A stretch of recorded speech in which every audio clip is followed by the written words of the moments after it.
with the change of women's status in society, marriage is being profoundly transformed. And what I love about the women's movement is I've always seen it as a liberation movement for both women and men. So what do you think? Liberation movement, women's liberation movement. Was it for both men and women? Do you really think so? Do you? Let's take a look, okay? I got some more to show you. It's the best thing that ever happened to guys. They don't have to work for anything. They can just, if they're halfway decent looking, they can have their pick of beautiful girls or ugly girls or whoever appeals to them. If they're halfway decent looking.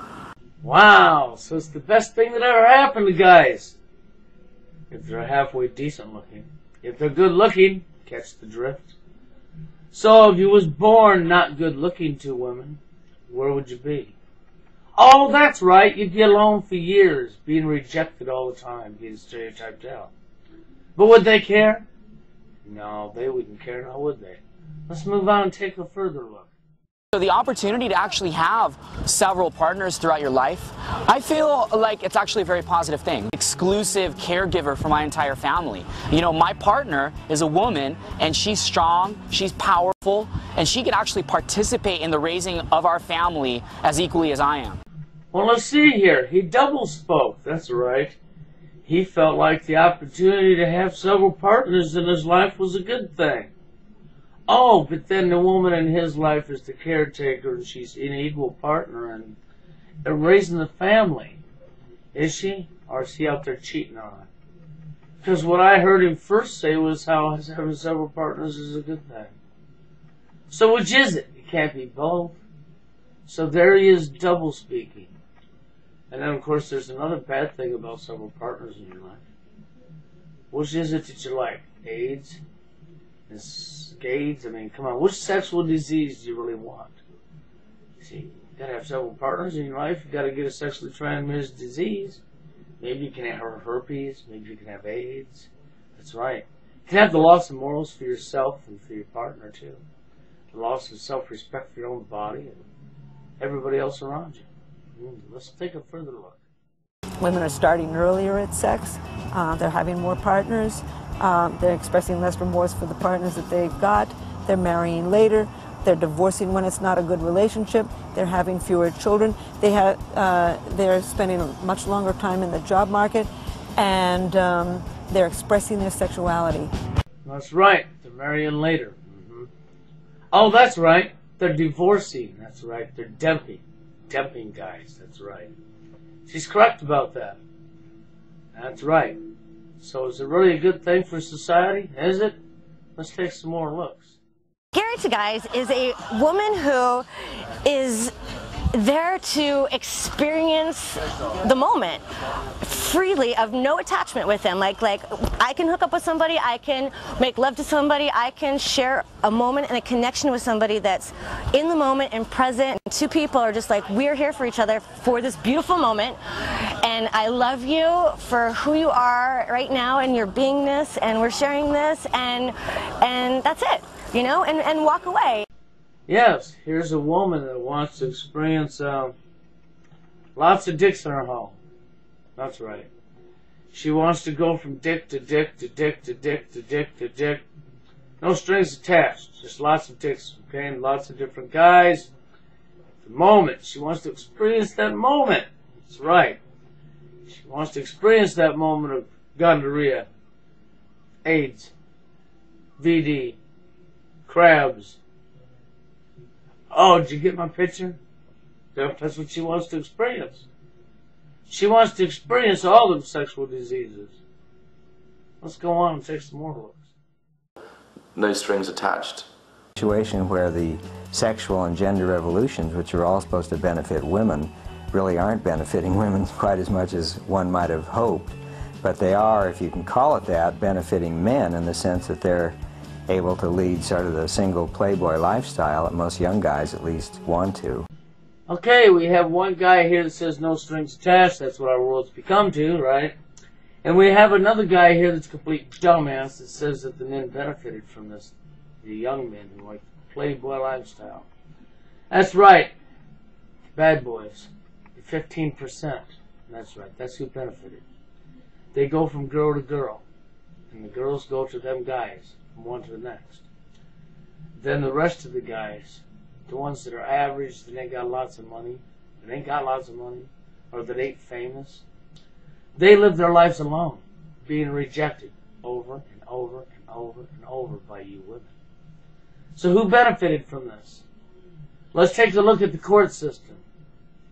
If man versus woman in court, who most likely wins?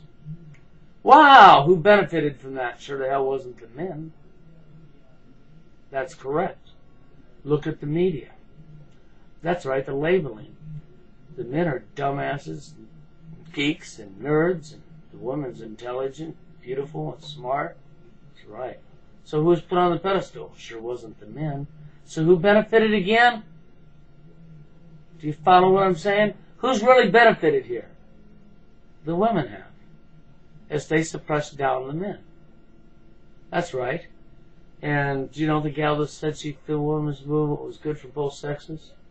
Well, I guess if the man likes being suppressed down 3 feet, 6 feet into the ground and being nothing but a slave to a woman and having to be pussy whipped like so many men are out there, if you call that a good thing, said it was about equal rights, didn't you?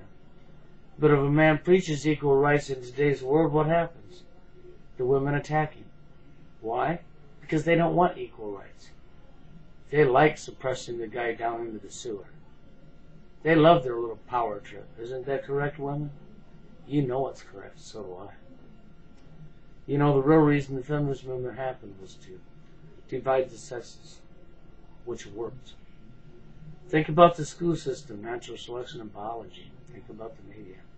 Think about everything that's been put in your face since the feminist movement. Think about it.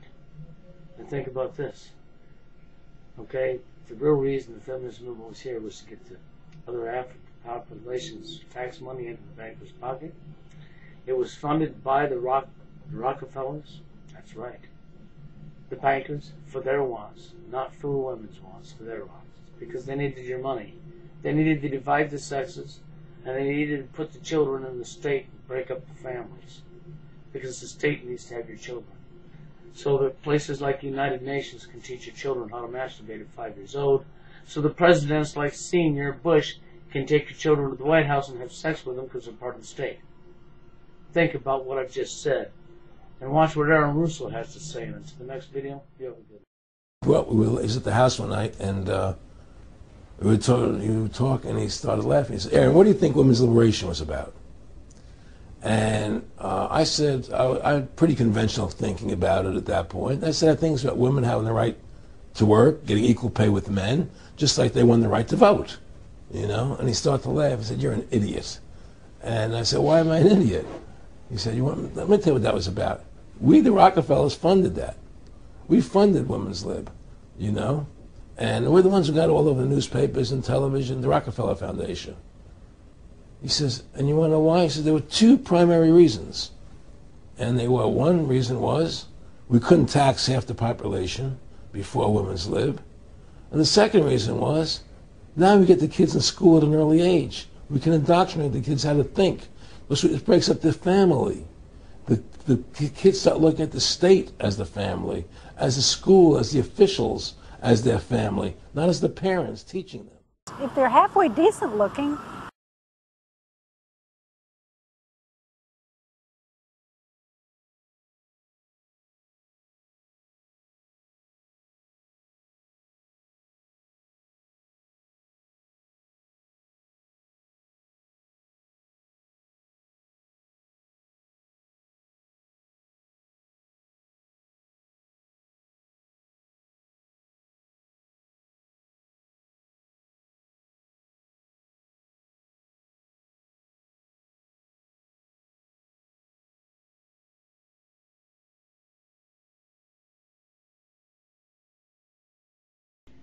Okay, if you remember this is the International Guidelines for Sex Education. They're wanting to introduce this into our school systems globally, okay?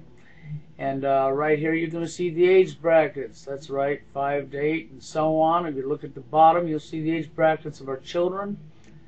Okay, I wanted you to take a look at that. Remember what I've been showing you in the last few videos. Now we're going to move onward. And what do you see here? Girls and boys, okay?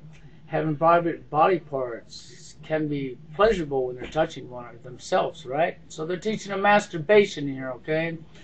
As I've already showed you in my previous videos. And then you have another article here in Southern California where they're teaching, they want to teach gayness in schools, teaching boys and girls it's okay to have sex with the same sex and multiple partners, okay? Which is very sickening and disgusting. Right here we had pole dancing for little girls, that's right, like in the strip club, you know, pole dancing. Inappropriate toys for children, that's what that one was about, okay? And that's also out there now. So you've seen all this stuff and you remember who she is, okay? That's right, abducted. Okay, held hostage basically for 18 years, raped, molested.